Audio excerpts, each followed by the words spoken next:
Well, hey, everybody. Welcome back to the podcast. My name's Jaron Humison. I'm your host. As always, we're joined with Pastor Nick. I decided not to do pastor this week, so we're joined with Nick. Oh, thank you. Thank you for sitting down with us, Nick. Nick, how do you feel today, Nick? Nick, this is... So not only you're going to be like this, you're wearing a St. Louis Blues shirt. Forget you. There's a stronger... And shout out to... I don't even know if he listens to the podcast. Who? Jason. Do you know who I'm talking about? Yeah, I know who you're talking about. So every time I reference the St. Louis Blues or the Cardinals, I think he wants to stand up and walk out. He should. Remember the last time I did? I was like, you know... You got hammered. That was the most responsive I've ever heard the congregation. Because we were talking about I feel comfortable enough with you now. What church was it? They were like just kind of resting on their good old days. And I thought we were doing Laodicea. Yeah. No, Laodicea wasn't. No, that was... It wasn't Philly. It was one before. Was it Thyatira? It was Thyatira. But it was like they kind of had passed their glory days. And I was like, yeah, like the St. Louis Cardinals or the St. Louis Blues. And like, you don't even have a football team anymore. Like, how bad is this? That's not our fault. And the response. Incredible. Yeah. Like everybody else is like, oh, Revelation, yeah, study's going great. Let's talk about this St. Louis teams again. Like that's Let's not. There it is. That's a thorn in people's sides. It really is. So Well, yeah, I got to sit here and look at this all. Welcome to the breakdown. podcast. Good. I'm not sorry. Not sorry. Sorry, not sorry. Hey, Sorry, not sorry. And so it's a little different this week because Yeah, it is. didn't preach. And so we're going to grill you on everything in Revelation. So And we're going it's to gonna sit be real here, awkward and real watch quiet. you squirm and try to answer. And Was it last week we talked about you being really good under pressure? And I said, and I'm not. So Here we go. this is going to be awesome. No. So you mentioned a little bit. We're just jumping right in. Is that cool? Yeah, let's Do jump we have right other in. things to talk about? I don't think so. Episode 13, we're jumping right in. I preached on Revelation chapter 5. Share on your favorite. Yeah, whatever. We'll do it. Yeah. Okay, No we'll do worries. it. That's all good. Okay, All right, continue. Jumping right in. Where were we? Feet No. first.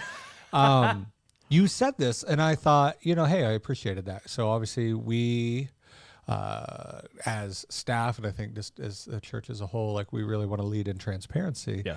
And you weren't too excited to preach Revelation. You weren't even that excited to get into Revelation, let alone preach Revelation. No, I did probably more of it in second service. Yeah. Because I think that I listened to the podcast of the sermon. Which I pulled from second service. Okay, 'cause that's what I was think going to was ask. my Is that best second? one. Okay. So, Oh, I thought so too.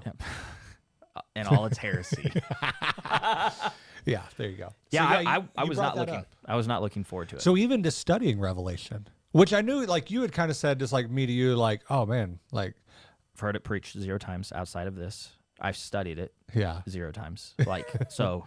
So a lot of this is just like, Yeah. So there was even part of it at the beginning when, and I said this where I knew where you were going almost a year ago, and how we were going to traverse, the books of the Bible to get to Revelation.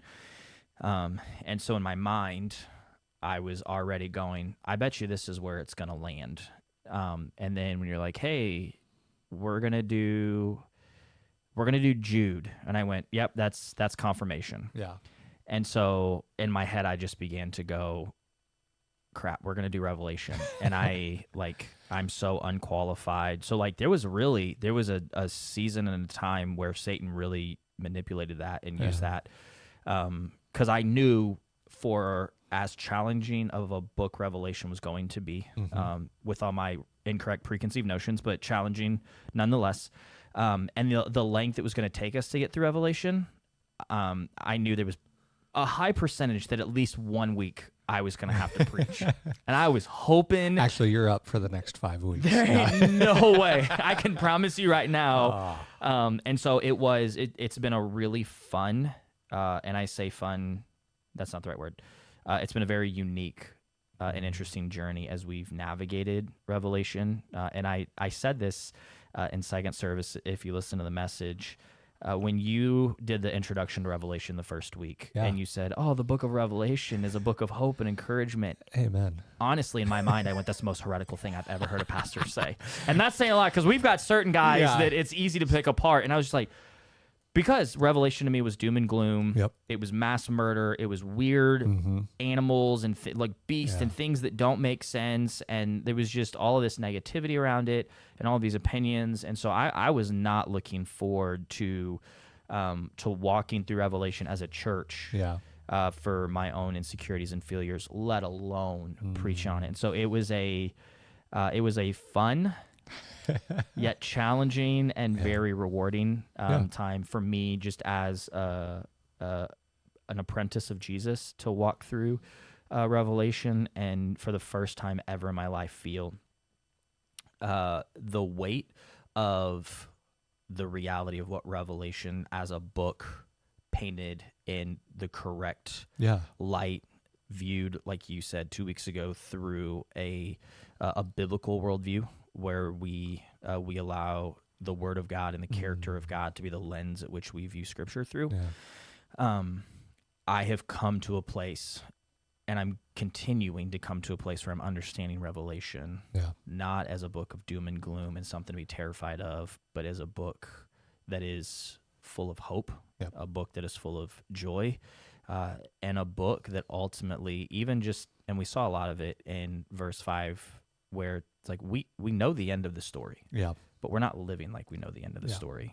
So, and we're getting ready to pop into 6, which starts the 7 seals, and so I was supposed to preach 6. Yeah, that's what I was gonna say. You were supposed to, but there, timing and some things worked out where it's like the Lord intervened.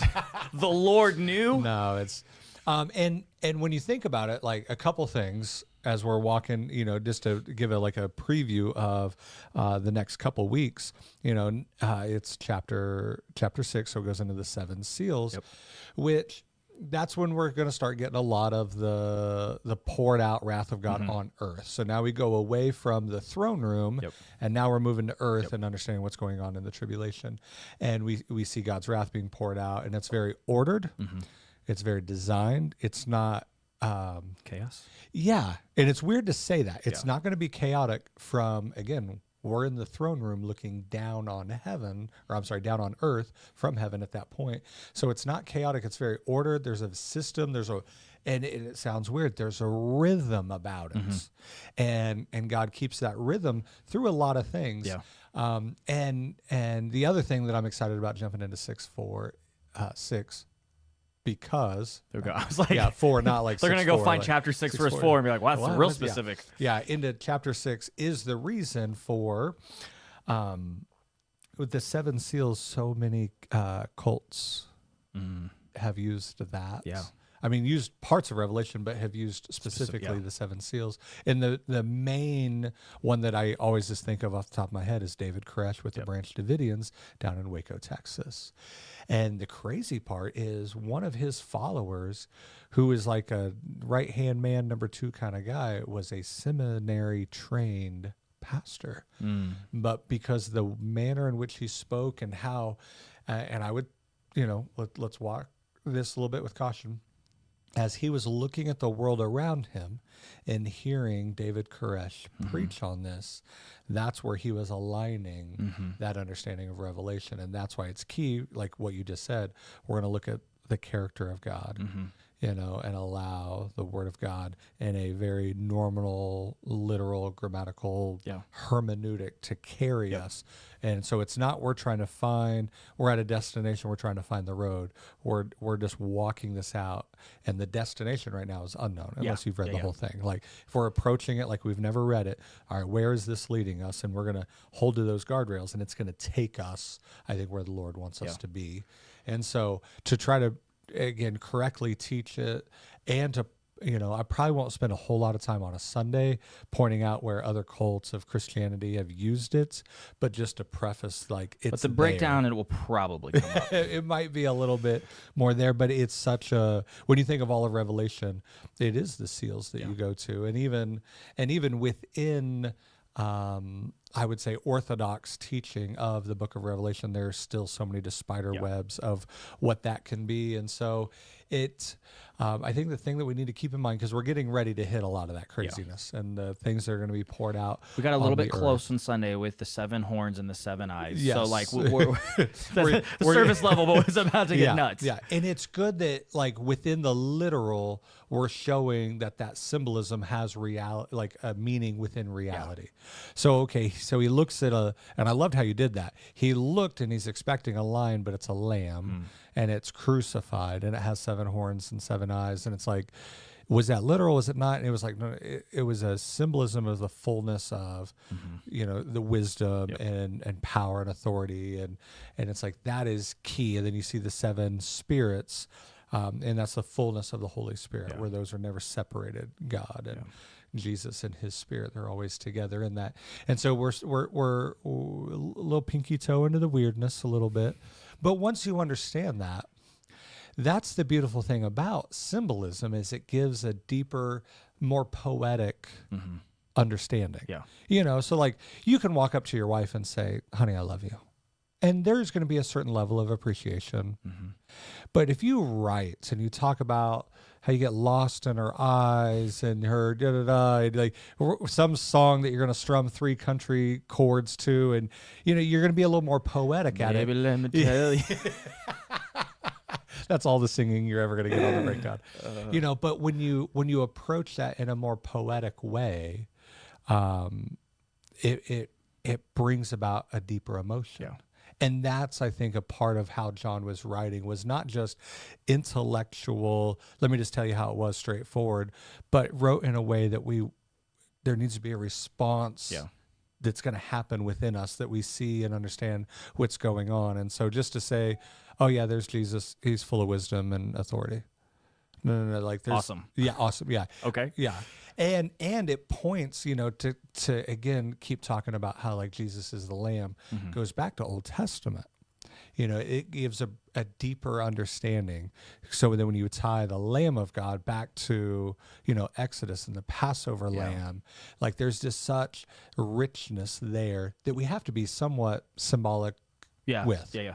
So, and it's cool, like, because, and we've talked about this before. I think you mentioned it last week, or maybe you and I talked about it. I don't know. Yeah. We talked about it at some point, but not just looking at Revelation only. Yes. Like we see in the Old Testament, we see in other places in the New Testament. Like if we're just looking at Revelation, almost in a Bible college, like if we're taking a Revelation class, really, you're going to really dive into Revelation. Yeah. But it's like to see and understand and get the fullness, to understand what eyes represented and what horns or what other things represented as we navigate, in 6, we're going to do the seals, to understand those, to have the context of that without having the rest of Scripture.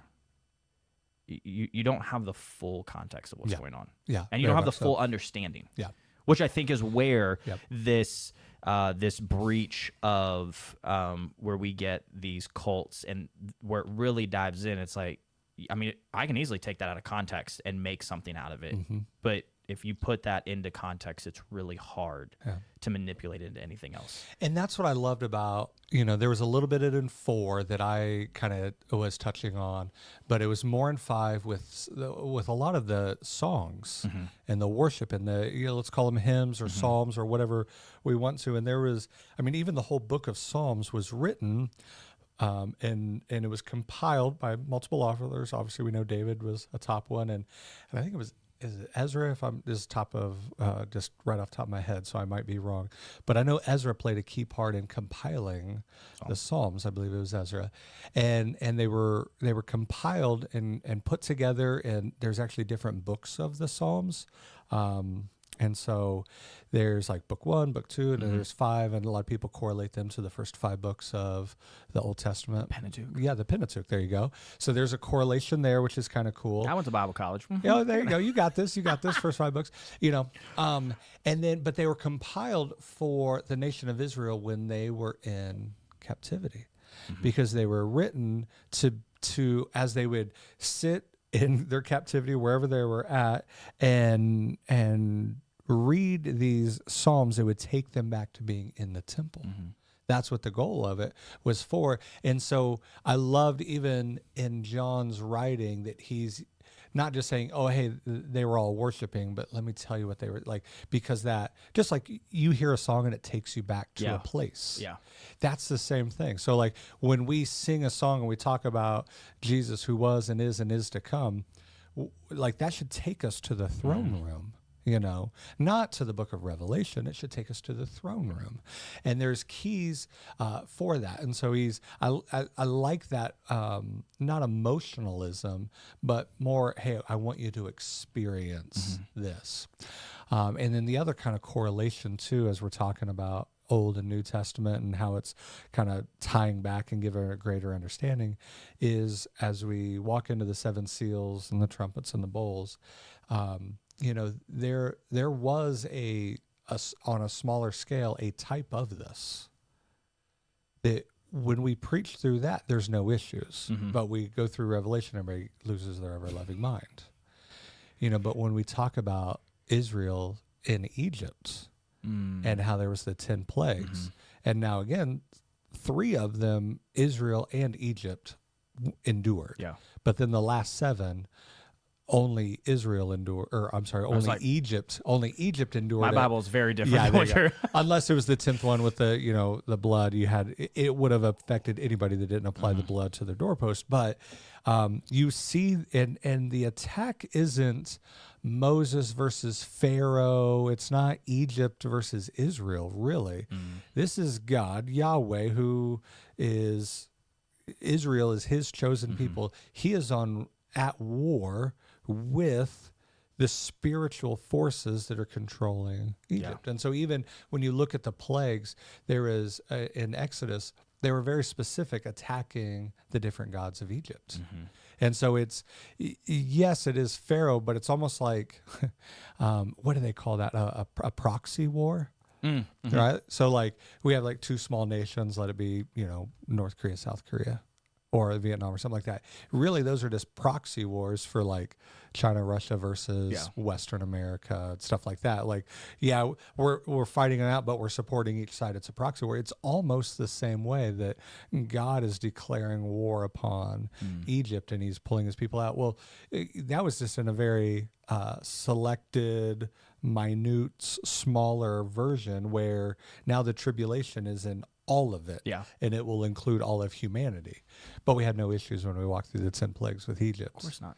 But then when we think about all of humanity, then that's when we start to question the character of God and different things like that. Because we question everything when we slap Revelation on it. I just got a text from my daughter. I normally don't answer text, but when my daughter calls, I'm going to dye my hair if you are okay with that. Well, since I don't have any, go ahead. Sorry, I wanted to make sure everything was fine because I thought maybe for a second it was Ashley calling because she knows that we're probably recording. Like, is this her chance trying to get on the podcast again? Like, we do not take any call-ins whatsoever. So anyway, apologies for that. But hey, there you go, senior pastor, family first and stuff. So I'm excited about walking through the seals in that. And again, those are key things that we're walking up through is, the church is already in the throne room. So we have a pre-trib rapture. We see the character of God, even just through the worship of him from the 4 living creatures, the 24 elders, just how you said it, the myriad of myriads, the thousands of angels. All creation. When you just think of all of that, it's like we have to have that solidified, because if we look at what is going to happen on earth through the lens of the purity, the holiness, the righteousness of God, it will help make sense a lot. Yeah. And so, and again, I know we're kind of preemptively talking about next week, but you've never read Revelation. You'll understand why when we get to next week. Totally. Because it's about to get crazy. Because, what you finished for us in the throne room, what's important about that is we have to understand authority. And we don't understand we honestly don't, context. And someone who has passed and sadly, on this side of glory, thought that they were a very spiritually mature, very intelligent, but it was after that they passed that a lot of allegations that came out to be true about this person's private life has really smeared the legacy of ministry that they had. And so you know who I'm talking about, and it's just a sad thing to see. But that person, I think, had one of the best understandings of not just why is sin so bad, but why did the cross need to be that bad type of a thing. And he was talking about authority, and I like the analogy that he gave. He goes, if you walk over to me and slap me right now, I might slap you back. Yeah. I mean, very little. You walk up to a police officer and you slap the police officer. What is required of you because you did that, you're probably at least going to get arrested. Yeah. You can't do that. That's assault. Yeah, that's assault. That's assault, brother. You slap the governor. That's a felony. Yeah. Now try to slap the president. You'll never see daylight. Facts. If you try to attack the president. I'm impressed if you can get close enough to make contact. Oh yeah, absolutely. But why does the punishment go up? Because the authorities. Because the authority went up. Yeah.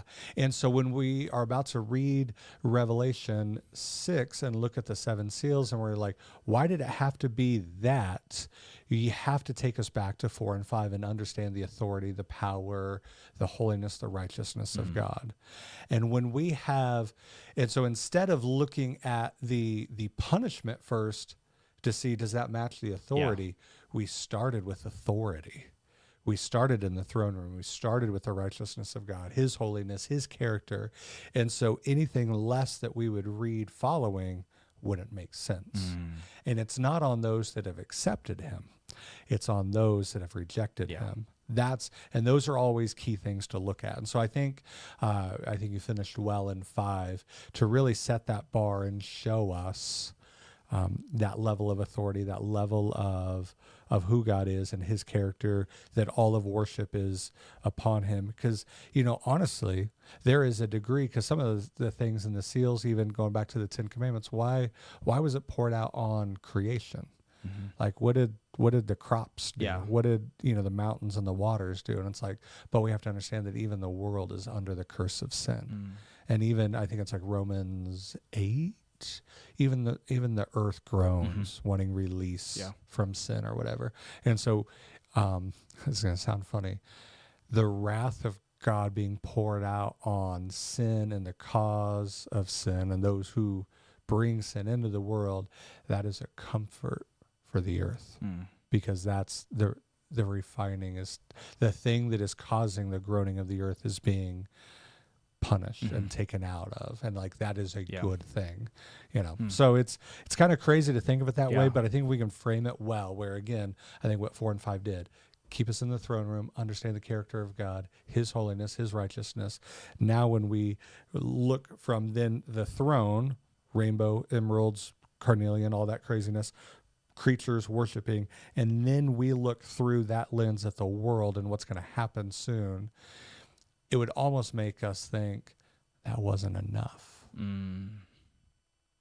That when we understand the holiness of God and we understand the punishment and the wrath of God that's going to be poured out on the earth, there's almost a level of grace and mercy. Even within the fullness of the wrath of God, there's still almost a mercy within it because of the character of God being so high. Thought. Yeah. Isn't that weird? And then what we'll see in 7 is even specifically to the people that are left in the tribulation that are going to endure it. There's a great amount of mercy. And I think we talked about that a little bit. Like the greatest revival that we're ever going to see is going to happen in the tribulation. And so to look at what's going on in the tribulation and think God has no mercy, and it's like, then explain the revival that we're going to see in chapter 7. So it's like, that's framing Revelation better, that it is a book of hope. And when we think in an eternal perspective of somebody's life, let them endure 2, 3, 4, 6 years of the tribulation, if that means for eternity there with Christ. So I have a second thought. All right. But you're thinking. I'm just trying to process through. He didn't know we were going. See, this was flipped the other way. This is how you feel all the time. This is how awful. I feel. You just walk around, and this is it right here. So, all right, what's your second thought? Second thought. Because now I'm interested. This was brought up. You said it second service, which is the only one I listened to, and we talked about it in the college life group, which was cool. Oh boy. Okay. So you were talking about worship. I think I You knew where you're going. I might have Yeah. stepped on some toes. I don't care. No, you don't didn't step care. on toes because you only step on toes if they're in places they shouldn't be. Right? You only step on toes if they're in places they shouldn't be. If toes aren't there, then they won't get stepped on. So for those that haven't listened, yeah, give some you context. You give us some context there, Pastor. You're the one that brought the good word. You're the one that said it. So that's actually that's the only service I did it in. Is it really? I did. That happens to me all the time. So I did, and I'll here's the preemptive preface. And I love when it happens because life groups will be meeting and they all attend different services. And You they're didn't say like, that mine. yeah, because one of Yeah. the questions we ask in life group is what stood out to you in the sermon. I loved when he said this. And I mean, they almost get in fist fights. He didn't say that in mine. What did you? Yeah. No. What kind of Kmart sermon are you listening to? So all right, go ahead. this is something I talked with Andy, our worship pastor, about. Yeah. And I prayed Previous worship worship pastor. That Moment shall of silence. be named. Okay, that's long we're enough. You're good. You talked to Andy. I talked to Andy, spent a lot of time praying about it because it was something that as I was reading through, as you come to half of 5, it is specific to worship. Yeah. And it's like, okay, without reading too much into it, but also giving, its validity. So I said, and this was the prayerful thing, like, Lord, I want this, if I am to say this, I want it to come from a place not of condemnation, but of challenge. Yeah. And I want it to be something that is not me on a soapbox or me being angry, but really calling people to say, do you realize this is what you're doing? Yeah. Because I have done it. Yeah. Let me be very clear. Because I have done it. And so I said... Because most things, when we get called out, we need it because we don't see it in ourselves. It's a blind spot. If we wait until we see it in ourselves, it's already too late. Yeah. And it's a blessing from the church when you have faithful leaders that will see a thing and call it out. Yep. Step Instead into of just allowing you to continue in sin, ignorance. Yep. So like, and we think it's perfectly fine. You know, it's kind of like when you're trying to, remember like in middle school and you're trying to hit on a girl, but you had something in your teeth. And nobody told you. Yeah, but all your friends knew, Yep. and it's like, Thanks, guys. we love you enough to let you know you got a bat in the cave, and it's hanging, and you need to take care of of it before you go talk to that pretty girl. Okay, so So I said something to the effect, because in 4:11, we see that first song of worship and the song of creation. Every song starts with "Worthy is." Ooh, yeah. Worthy is. So we have 3 songs that start "Worthy is," and it's the song of creation, the song of redemption, and then when all of creation joins in to finish exactly who is worthy. Listen to you over here. And Let's go. I said something, I don't remember word for word, but I was talking about the whole premise of 4 and 5 is who is worthy to sit on the throne, who is worthy to sit on the throne and then break open the seals to reveal what is about to come forth. Yep. Because we see in 5 that 5, the scroll is the will of God. It's his final settlement of affairs, and so only he is worthy. And so the songs of worship place him in that position of power and authority. We see that over and over again.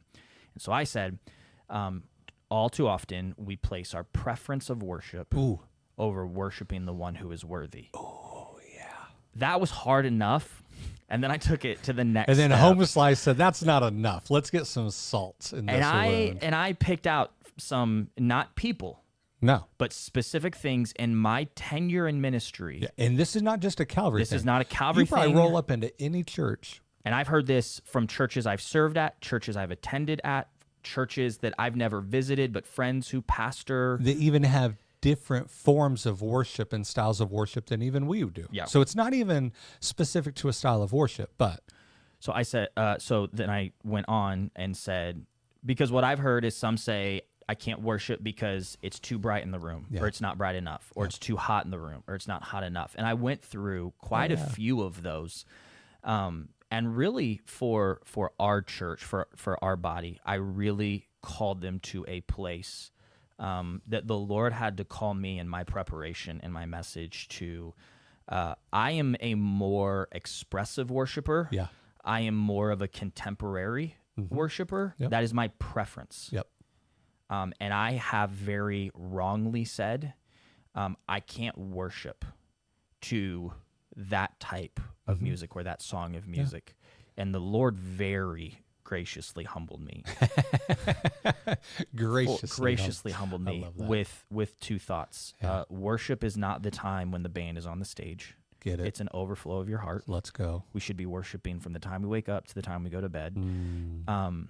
And my preference and style of worship may go against somebody else's preference, but both of those preferences bring honor and glory to the Lord. Yeah. So for me or for someone else to say that that is an unholy way to do worship and to go to that extent Yep.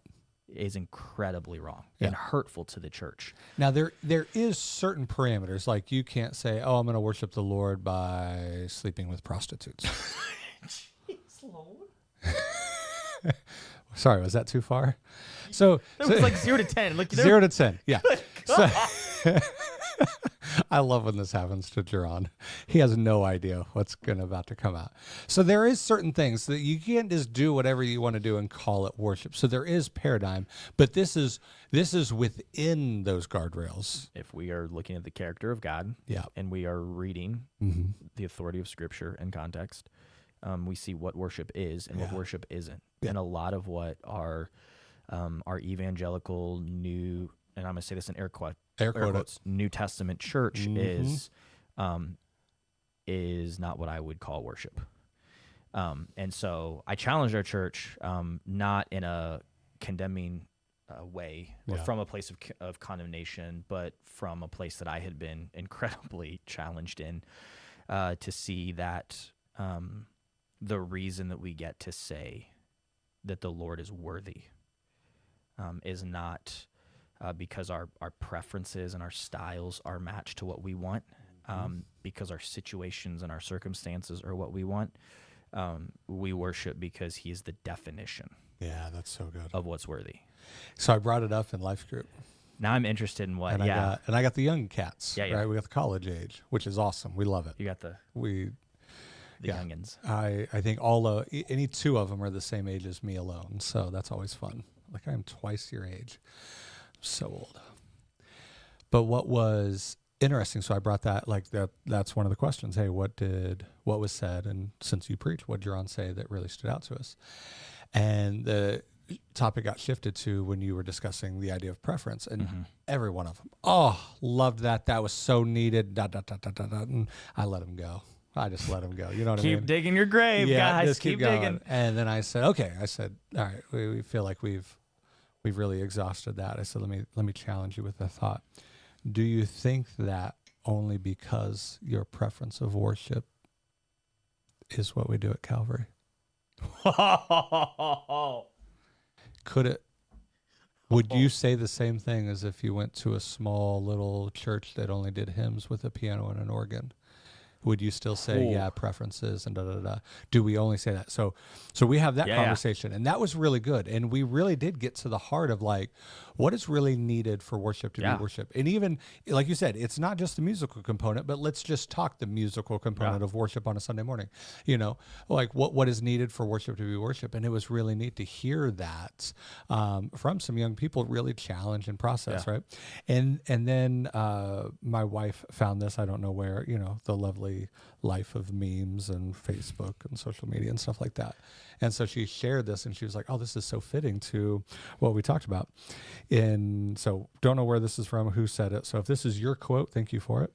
If we only engage in worship when it's our style of worship, it's worshiping worship and not Jesus. I think she got that from my wife, because my wife posted that post on Instagram, because she like in tears came and said, I need to read this to you, because it's everything you said this morning. And so it's a one of those carousels, when you keep sliding. So and it's like, I think the whole context, what's the difference between worshiping worship and worshiping God? Yeah. And it went through, and it was 6 or 7 of those things laid out, and I was like, oh man. Yeah. Because some of the greatest worship that you will ever experience, let's go through a couple scenarios. Sit with a wife when she's losing her husband. Sit with a parent as they're losing a kid. Yeah. sit with a young lady or a young couple that would want nothing more than to hear you're pregnant, and they can't. Yeah. And they still trust the Lord. And that's worship. And that was not, and I brought that up, like Yeah. that was not our story when in between our first pregnancy and in between Leighton and Blakely, we had a miscarriage in between there. Worst thing I've ever experienced in my life. And it's I like, remember that day. oh my gosh, it was rough. But I've had some of those moments in my own personal life, and even in my life as, as a youth pastor, whatever, as a pastor, I'll never, this one is burned in my memory. So I was in student ministry. I had a friend who was a youth pastor over in the Waynesville area. Uh-huh. And so I'm fresh in college. Super green. So in every way. Lime green would probably be the color. And so he was a little bit older than me, highly respected him. They were having a lock-in retreat thing. He said, hey, would you come down and speak for it? I was like, dude, I'd love to. Came down, spoke at it, had a blast, built a relationship with one of the football players on the team there in Waynesville, and went back and forth a couple times. And every time I'd go, I'd see him. I remember vividly getting a phone call on a Wednesday afternoon before youth, like a year and a half, 2 years later, and him, like, I can tell he's either been crying or currently crying. Yeah. And he said that this student tried to commit suicide last night. But he failed. So he's laying in the hospital on life support. And he said, dude, he called me and said, Mom and Dad want you here. Like, whatever we have to do to get you here, get in the car. And I said, okay. So I dropped everything, got in the car, and drove down and spent the next 2 days sitting in a hospital bed, singing worship, praying worship. Like, you talk about experiencing every emotion and experiencing and worshiping when everything looked really bad, and not going like, oh, we're going to worship because he's alive and they pulled the tubes out. Like, no, they took him off the vent, and I was there when Mom climbed in bed. Like, it was the most gut-wrenching thing as she cried and just saying, Jesus loves me. Yep. And it's just like, I'll take that. Mm-hmm. Not that I ever want to walk that again. I'll take that over any big hype, perfectly produced, choreographed, production-oriented any day of the week worship. Any day of the week. Honduras, the first mission trip I went on as a youth pastor taking students, and we go to church service that Sunday, which I bet was awesome. It was, having never been to I've been to Honduras, but you just know it was that. So it's this small little church. They didn't have windows; they just had holes in the wall because he didn't have glass. It was too hot. So that's a window. It's a glassless window. Glassless window. They had metal barricading it up like on a hinge, and then they just open that up. So like, it was just open air, which was super nice. At least the time that we were there in Honduras that season. So and then the church, the main people that came to that church were the same families that lived and worked in the city dump. So we're talking like for a third world country, the lowest of low. The lowest of low. So even if you're second middle class of Honduras, you still live pretty poor. We're talking about those that they're the three things that they try to find in the dump. Number one is food. And how many little kids have died because there was something in a bottle and they drank it thinking it was because it was a Pepsi bottle or something like that. Or we heard stories of trash trucks running over kids over because they just don't care, and they don't see them as people. So they just back up, dump trash, and the people are there just to dig through it. So they're looking for something to eat. They're looking for something to build a house. So shelter. Yeah. And then they're collecting plastic and cardboard to recycle to make money. Okay. But they work 14 hours a day, 6 days a week. And the first 4 or 5 hours of every day, the gang that controls the dump keeps that. That's how you pay off the gang to work there. And the gang can live in your home, and they can take whatever that they want. But and there's no empty threats. I mean, there was multiple men that didn't have limbs because the gang just chopped it straight off because you didn't pay. Jeez. Or you tried to steal or something like that, right? So those people dressed to the best that they had walk into church. And we're singing worship. And that was hard enough. I'm sitting there and we're trying to sing Amazing Grace in Spanish, and I can hear the melody, and obviously I don't know the words, but there was multiple songs I recognized, and I'm hearing the words in English, and I'm hearing them sing it in Spanish, and it was just like you said, like the sound system was not great. The musician ability, like it was, the window of acceptability was very large, right? But it was some of the greatest worship. And then we get to the tithes and offerings. Oh. They bring up two people and they just stand at the front of the church with a basket. And they said, if you want to give unto the Lord, just come on up and just lay whatever you have and put it in the basket. I bet you wasn't a single person that didn't move. Everybody got up. Yep. And brought something. Now, the crazy part is this. Like, there was one family, they just brought like a little bag of beans. One family brought like a little thing of rice because that's all they had to give. And so it wasn't just money. They didn't have money, but they gave. And then it's like, well, what do you do with that? And it's like, they're turning around and saying, oh, the one that gave beans, you don't have rice, so here's some rice. The one that gave rice, you don't have beans, here's some beans. Good grief. Oh, you don't have this, here's that. And so the church would be in the church. The church being it's the incredible. church or whatever. And I'm just sitting here and I'm just like, and so every kid brought spending money. Like, I guarantee you, each kid brought more spending money than what these families made in a month, right? Because we knew that we were going to have one day of like touristy stuff, and we're buying machetes and different things because we thought it was cool. And I shoes were super cheap, clothes were super cheap. We're all buying soccer jerseys, stuff like that. And and I knew what was coming, right? And so when we were getting ready for church that morning, we talked about tithes and offerings. And I said, if one of you don't go up and give something, I will punch you in the mouth. I literally said that. Threat of death. Yeah. I said, honestly, you guys need to be from this moment right now until that moment, be praying and allow the Lord to lead and guide you. And when you saw all the Hondurans come forward and just give of the little, like, then you saw machete money, jersey money, shoe money just getting dropped in there. And it was just like that worship service will always stick with me. Yeah. You know, not because of how, like you said, the production, how great it was, the authenticity of it.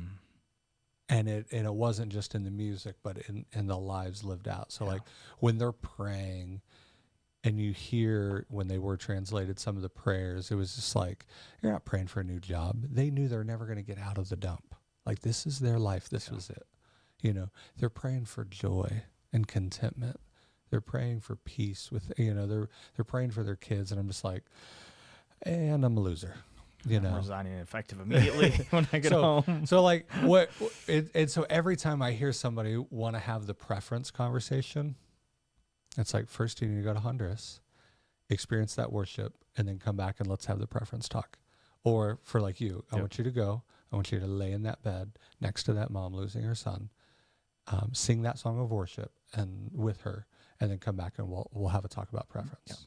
Now, just like our preaching, like we want to preach well, we want to articulate well. Like there is a certain preference, because like that's where we talk about we can't be a church for everyone. Yeah. But we can be a church for anyone. And the difference is, to be a church for everyone, well, what about the person that wants hymns? What about the person, I have a couple friends, they would love to have heavy metal Christian music as worship.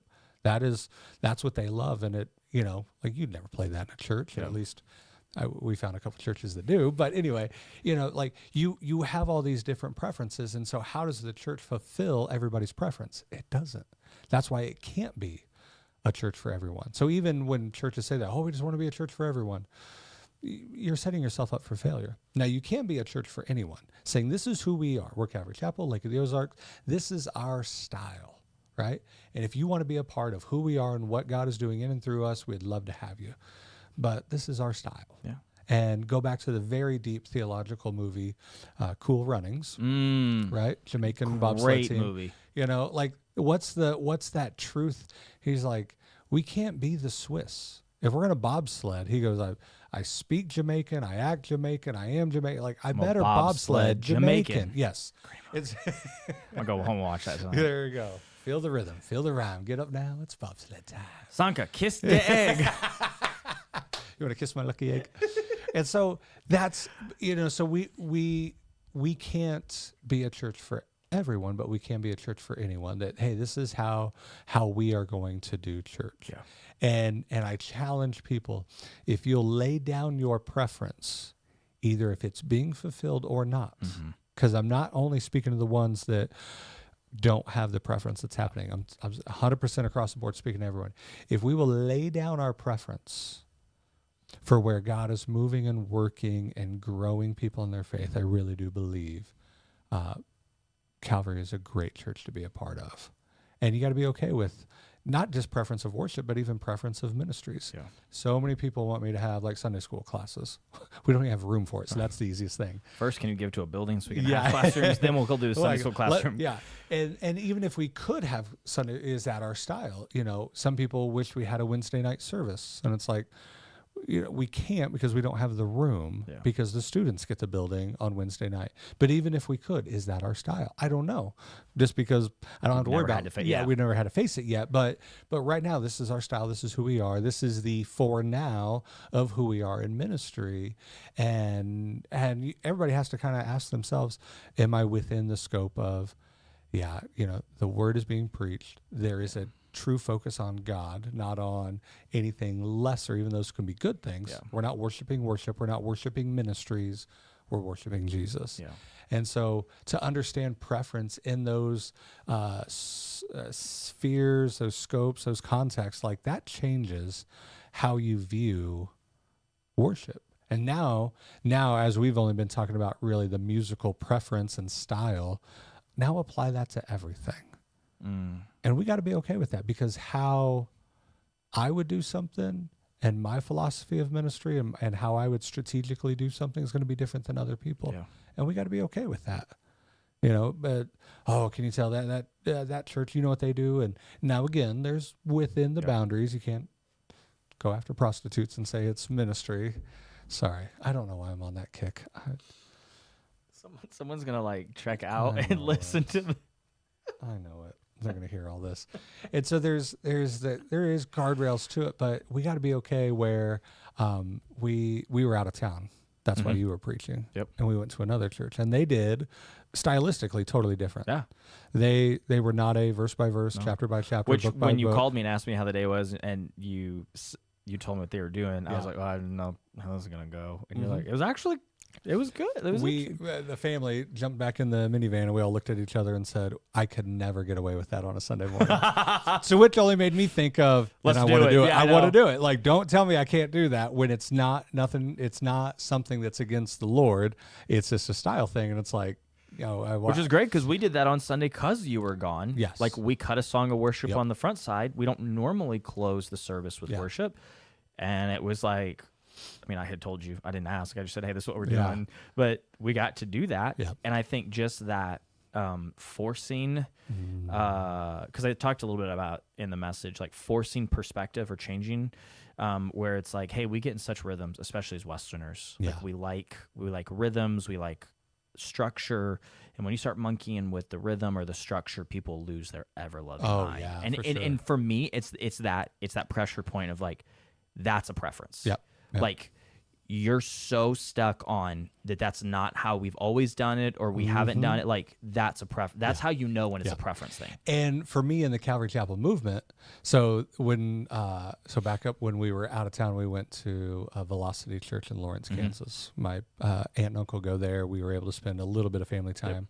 And it was a great experience. Different style for us for sure, but they were in a sermon series, Church at the Movies, and their pastoral staff was actually out. And so after worship, live worship, the pastor comes on a screen recorded, and he talks for like 3-5 minutes and explains what we're doing and and then it goes to a scene of a movie. And guess which movie? The Jesus Revolution, Great movie. about the Calvary Chapel movement and the startings of it all and the revival of the Jesus movement.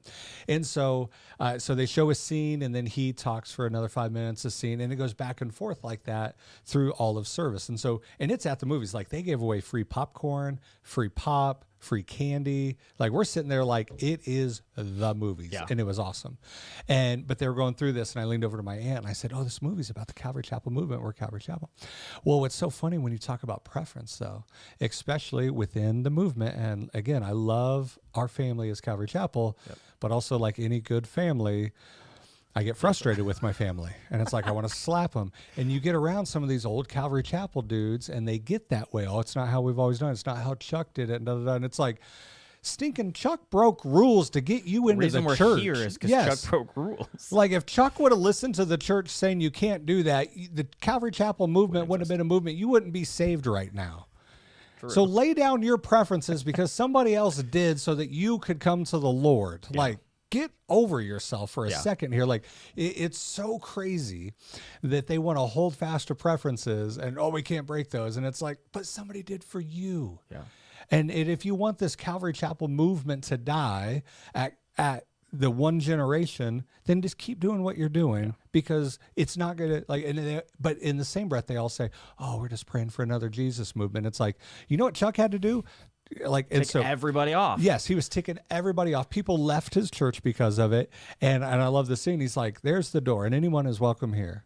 And if you don't like that, that door works both ways.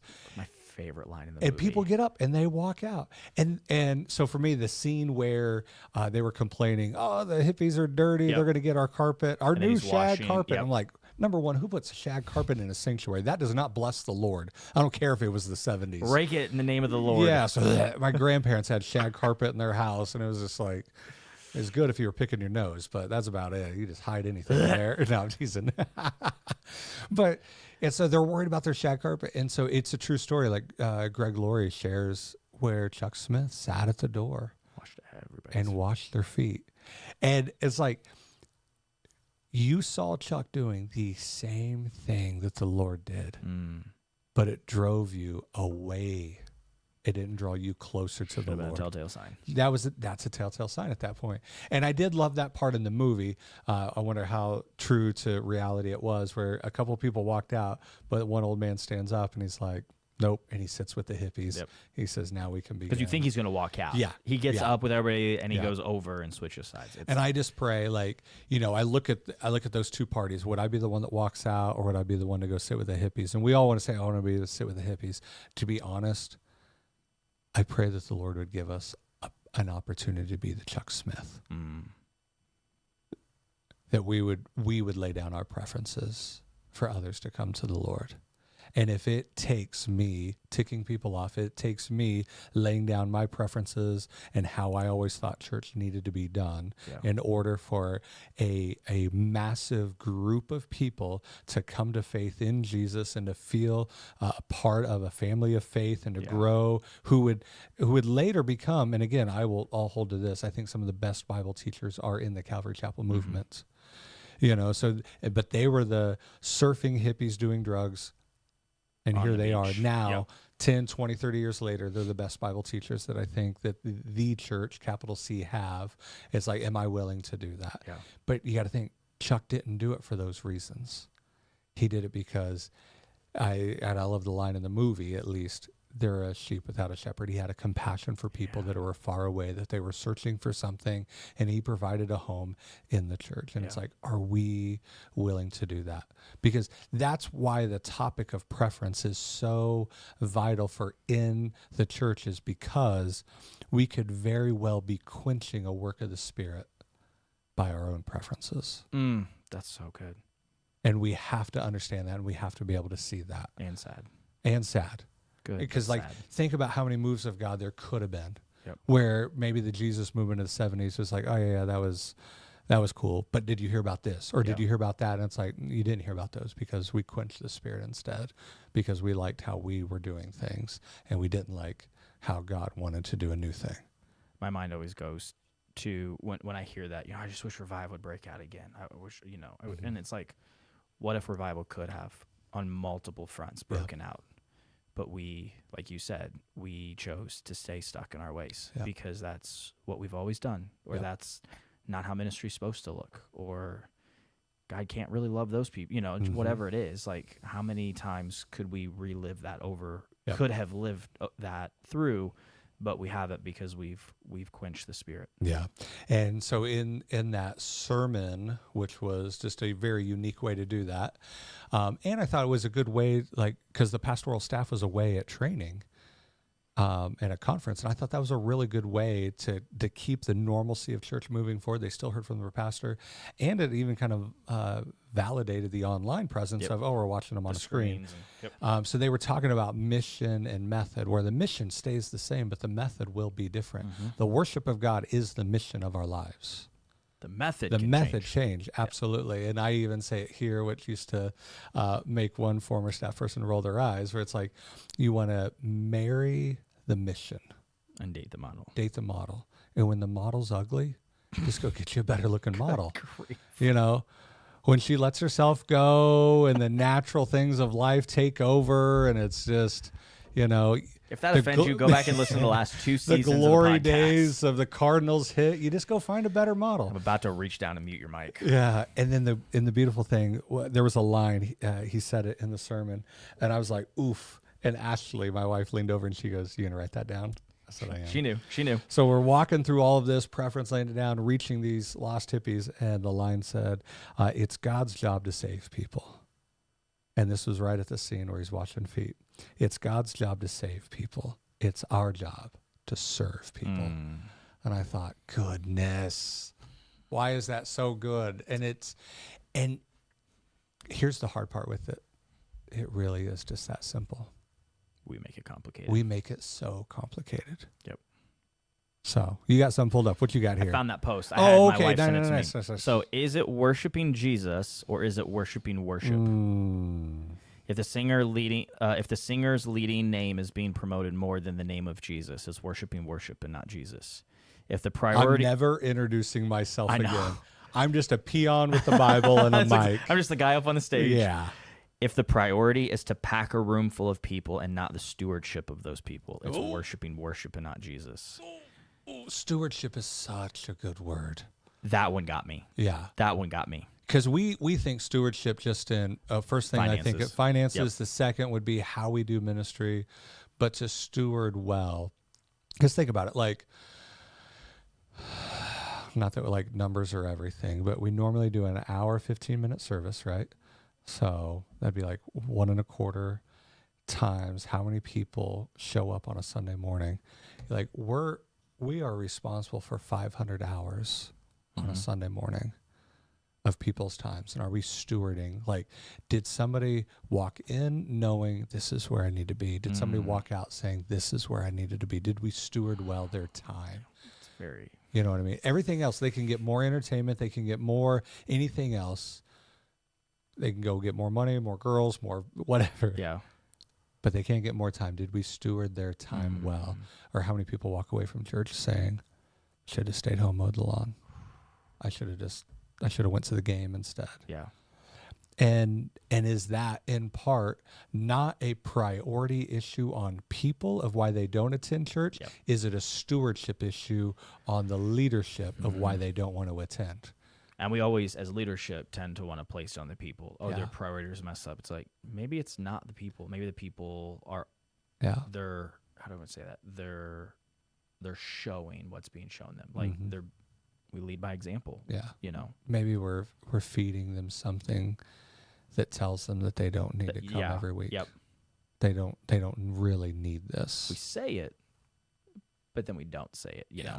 Exactly. What else you got over If there? the character of the singer is ignored because of the popularity of the singer. Don't say that. That one's hard. Say it again. If the character of the singer is ignored because of the popularity of the singer. Competency will get you into the room, but character will keep you in the room. We talk about that in leadership all the time. Like, my competency got me the job. Yep. My character will keep me. Yep. And that is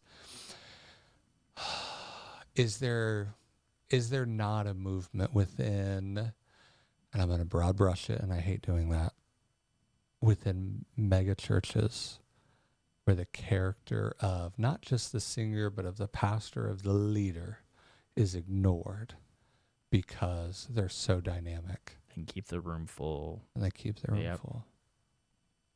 Mm. And how many times have I looked at all of us, myself included, and said, I will absolutely fire you if we step out of lines of character that is removable from our position. Yep.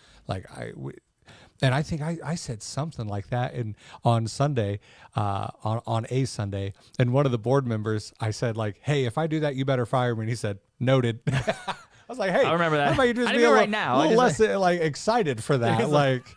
That was like a worst case scenario. You're Just throwing acting it like out it's there. going to be next Tuesday or something. Say it one more time. The character. Oh, hold on, dang it. Yeah, I backed sorry. up. If the character of the singer, and let's even put it this way, if the character of the band, Character of the leader, the Of the character of yep. the pastor, the character of let's just move. If the character is ignored because of the popularity of the singer, of the person, it is worshiping worship and not Jesus. And I think this is the one that Ashley posted. If we only engage in worship when it's our style of worship, it's worshiping worship, not Jesus. And that is called false religion. That's an idol. That is get real crass about it. That's satanic. And we don't ever put it on those terms. This one will kick you in the teeth. I'm ready.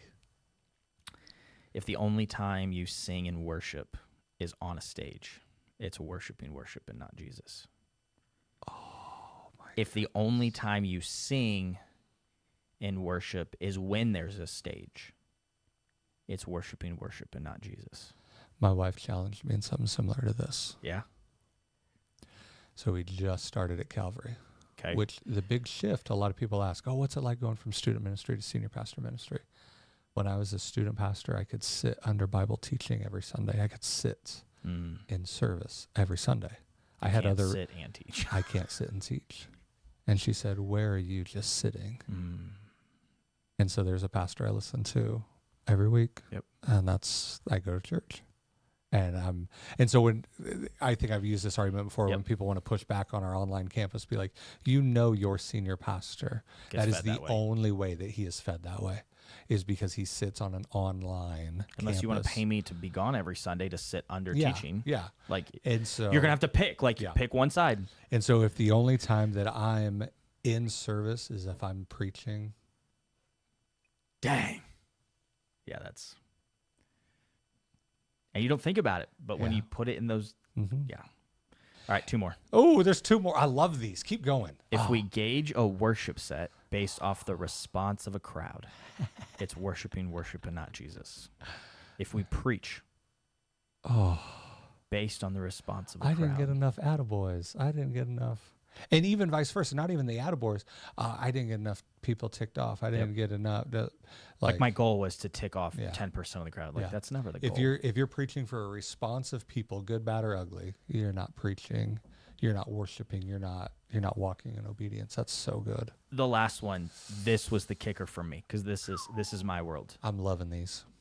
If more time is spent in production than actual prayer for changed lives, it's worshiping worship and not Jesus. Because I've said this before, because that's always a pet peeve of mine when people want to run to well, you don't need lights in a fog machine. And I'll be the first to admit, you don't. Yeah. But there are people like me who are that is a way, that's no different than Dayton drumming. Yeah. Dayton drums. But so for me, I've always used the lens of for me, it's a heart thing. What's the heart and the intention behind it? So But it was no, it goes even further than that. for sure. It is heart, but it's how much time are we as leaders spending praying through the songs we pick, praying through the way that we cue the lights and whatever it is, the temperature, whatever it is, versus just. And it's and I'm thinking through that. Okay, that's us as leadership that we lead in those things. I think about even our people in the church that maybe do struggle with preference and maybe articulate that. Are you praying for us as much as you're complaining about us? You know what I mean? Yeah. What if you prayed for us more then you complained, or and and it's not just verbal like to one another, but even in our mind. I wish this song. I wish why do they do this? I don't understand. And All right, I want to try to say this story, and I got to be like super anonymous. Sounds great. This is going to be difficult. Okay. So it's going to sound like almost mythical, but it's a true story. And I want to like save the innocent, because I had this conversation similar to it, and it was like that was a dagger to the heart for a person. So there was a ministry event, and there was going to be a meal, right?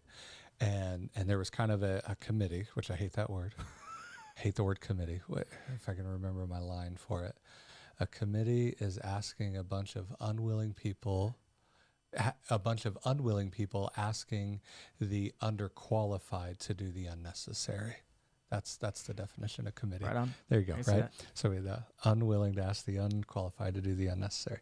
So there is a committee of people that are planning what this dinner will be like. And and you have to talk about details. You have to, you can't just shotgun it or show up and There was a conversation about the placement of ice cubes for this event. Okay. Do we want people to roll up and it's already in the glass and it's ready to go for them? Or do we want to put like a bowl of it next to the drinks? Multiple people in this committee spent an hour discussing back and forth what would be the best. I'm already frustrated, but okay. And so I was talking to a person and I said, I think I asked for permission. I said, can I say something really hard? I said, you guys spent more time talking about ice than you spent praying for the event. Jeez Louise. That's when we know that we need to be on guard. Yeah, that's not even a warning sign. That's everything's going off at that point. Yeah, but it was a good reminder for me. Like that was a teaching moment for me. Where have I done that? Yeah, just replace ice for anything else. Like So one thing we hear French. We talk about transitions a lot. Yeah, we hate awkward transitions. Oh, they're the worst. Yeah, we hate awkward transitions, and no matter what we do, you can ruin an entire moment and an entire service with a bad transition. Yeah, and even at that moment, even in that, we would say a good transition keeps the moment, but does it really? Is that still stand on you. Is it a preference for us that we even do that? That the awkward, No, not in the slightest. Here we go. Now we're challenging Jaron's world and frame. But we talk about transitions. We things that we think about that we have to have some kind of on ramp and systems. But like, how do we complicate it too much? And it's all of those things. We spend a lot of time thinking through that, but then also it challenges me. But are we, we can build the most beautiful on-ramp road for people. Yes, we can. But are we praying for people to take it? We can do both. But are we doing both? It's like... Don't ask that question because we have to answer it. No, we have to answer Leave it ambiguous. Right, exactly. Oh, that's good. So... We've pointed out a few things. We've revealed a few things even in us and how we struggle. But honestly, it's every one of us that has that. So we might hear the ice story and be like, see, that's why I hate church. And it's like, shut up. That's why we hate you, because you do the same thing, but it's just not ice. But actually, we don't hate you. We love you. And you're a part of the church and you're part of the broken. Come with us. But we all have that. Right? It's like we're so quick to like point out, like it's almost as if Jesus said something like this. We love to point out the speck in somebody else's eye, but we're so blind for the log in our own eye. I feel like I've read that in a book. They should write somewhere. that down. Not that that's original. Like a couple thousand years old or something. Would we call it a work of antiquity? Yeah, there we go. But I mean, that's honestly what it comes down to. We'll hear stories like that and we get so frustrated with the church, and it's like, where do you do that? Yeah. That's just one. I could sit here for days and talk about those type of things that give, per se, the church a bad name to the world around us. And it's just like, if anything, it shows that we're idiots and we're so broken and we miss it so many times. And that's where we need community. I mean, how many times that you think you have a good idea and I'm like, you're on that. We're not doing that. Or vice versa. I'll be like, guys, all the time. I'll roll in with the most beautiful one. I mean, that would start a revival in the lake for the Lord. And I'll come in and I'll be like, guys, this is what we should do. And the staff are like, Nick, we're not going to do that because A, B, C, D. And I'm like, Yeah, you're right. Like, so we all are at fault in it, and I think that's the key. When we talk through these things, we're not trying to use, like we've said about the Word of God, we're not using it as a binocular to look at other people's lives, but we need to look at even these failures of other people, learn from their dumb tacks, learn from where we know, hey, that is not the fullness that God has for us. Use it as a mirror to look at our own lives and say, okay, it's not ice, but what is it with me? Mm-hmm. Okay, it's not the preference of worship, but where is the preference at then? Where am I elevating something that's just too high? Yeah. And where am I lowering Christ on the throne of my life? Like, we all have that. Now, it might not be in a style of worship. Praise the Lord for you, but I bet it's something. You're an overachiever. It's okay. Yeah. But you have something. Or like a perfectionist, somebody that has to have it all perfect. And if it's not perfect, he would rather do nothing than something that's not perfect. But perfection is impossible to achieve, so end up doing nothing. I'm not talking about anybody. I'm a recovering perfectionist. I'm a high achiever. Recovering is currently acting. It is not past tense. Present. I am a recovered perfectionist. Liar. So that works out of a place of excellence. Oh. That's a T-shirt right there. We need to write that one up. So, Revelation 5, getting ready for the 7 seals next week. We're gonna light it up. Last thing, this is I didn't even make this connection. Until the podcast. Let's go. So, 4 and 5 are in the throne room. In the throne room, we're introduced to the throne in the throne room. And at the tail end, we're introduced to the one who sits on the throne. Amen. And then we pick up in 5 to the one who sits on the throne, yep. to the scroll, and why the scroll is important, and the one who's worthy to break the seals, which we'll dive into that next week. And then including 4:11, and then the last half of 5, it's worship in song, chant, whatever form. Yep. About the one who is worthy. Ooh. And so as we've been talking, the thing that clicked for me is, and you kind of mentioned this, the lens in which we view the one who is worthy gives us a true lens for what's about to happen in the next 4 chapters. Yeah. Because the preference and the opinions that we're going to want to run to is, how could a good God, how could a loving God do that to his creation? Oh, yeah. And and I said this, I think I said it in all the services, when we take scripture out of context, specifically Revelation, and we read culture into the book of Revelation, then what we do is we have a book of doom and gloom, and we run around and say, that, and that, we're in the end times. Yep. We've been in the end times since Jesus ascended. Yeah, there hasn't been a generation that doesn't think Adam and Eve sinned, and the end times began. Yeah. And it's just been a clock that's been counting down to some point. Yeah. It's going to come to it. It was in the Old Testament, it's pointing up to, the Messiah and the cross. And it was obscure because it was like, how can he be a lion and a lamb? How can he, and that's why even Jews today struggle with Jesus because of the prophecy given in the Old Testament, different things like that. So it's pointing up to that culmination. And now as the New Testament church, we're pointing to the return and all of this. And so it's, ever since then, God was going to bring about the fullness of his will for human history, and every generation is like, we want it in our generation, and it's like, but it's in God's time. And when you and I can't believe I said this, but I did. Yeah.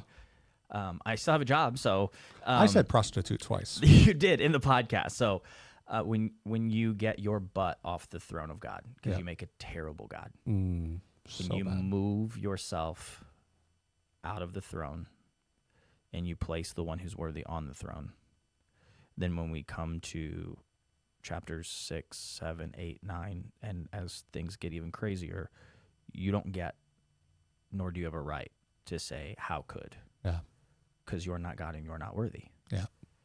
The one who is worthy gets to make those decisions. Yeah. You and I don't. I think if we saw God in his fullness, we would die. We would die. I think if we saw God in his fullness, we would struggle with how could he, being so righteous, so holy, so pure, long suffer and allow this to go on so long. Like, that's what we would struggle with. Like, why didn't you, at the moment that Adam and Eve sinned, why didn't you just evaporate? Yep. Yeah. Why did you not, when Moses was saying, no, be true to your covenant, which there's a whole nother thing there, but why didn't you start over there with Moses? Why were you so gracious and patient? We wouldn't struggle with God's righteousness. We would actually struggle more with his grace and his mercy if we understood his holiness and his righteousness. We wouldn't struggle with the wrath. We would struggle with his grace through it. That's honestly the biggest struggle that we have. But again, we don't look at it in the correct frame, like you're saying. So that's so good. Revelation, book of hope. See, look at you. Yeah, hopeful. Just wait till next week. It's getting real cray. Go ahead and read ahead. Go ahead and read. Love it. Yeah, if you haven't read, go ahead and read 6. Get real confused. Right before you go to bed, when the house is really dark, just read that. No, you could. Don't do it. Don't do it. It would be Don't fine. do it. It's real It'd be bad. fine. So, There you go. well, hey, thanks for tuning in. Thanks for joining. We'll be back next week to unpack the craziness that is chapter 6.